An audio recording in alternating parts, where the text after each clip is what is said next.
नमस्कार। जय जगन्नाथ। प्रिय बंधुगण, मु निरंजन परिड़ा निभरण नियाली आज गोटे कविता पढ़ुची। कवितार शीर्षक चिठी।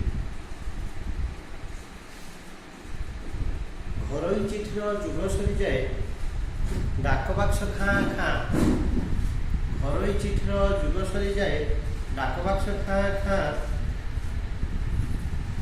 डाकबालांकर डाक न शुभई डाकबालांकर डाक न शुभई दैनिक नबुलती गाँ गाँ। मोबाइल फोन माध्यम सर्वत्र जोगाजोग हेउथाए। वीडियो कॉल माध्यम पुणी केते खुशी अजाड़ी हुए। वीडियो कॉल माध्यम पुणी केते खुशी अजाड़ी हुए।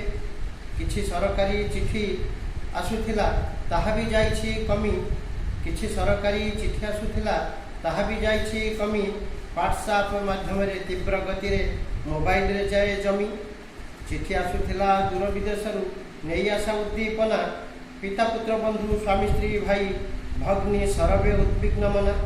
पिता पुत्र बंधु स्वामी स्त्री भाई भग्नी सर्वे उद्विग्न मना। प्रेरक ग्राहक डाकबालांक मध्य अपूर्व समन्वय। प्रेरक ग्राहक डाकबालांक मध्य अपूर्व समन्वय। चिठी रखिथिला केउं जुगरू जानिछि पूर्व समय। चिठी भितरे स्नेह प्रेम बंधुता। चिठी भितरे स्नेह प्रेम बंधुता केते सरागरे ଏହା। चिठी भांगी दिए दूरत्वर प्राचीर प्रकाशी आत्मीयतार राहा। चिठी भितरे स्नेह प्रेम बंधुता केते सरागरे ଏହା। चिठी भांगी दिए दूरत्वर प्राचीर प्रकाशी आत्मीयतार राहा। धन्यवाद। मो कविता किपर लगिला मतामत जणाइले धन्यवाद।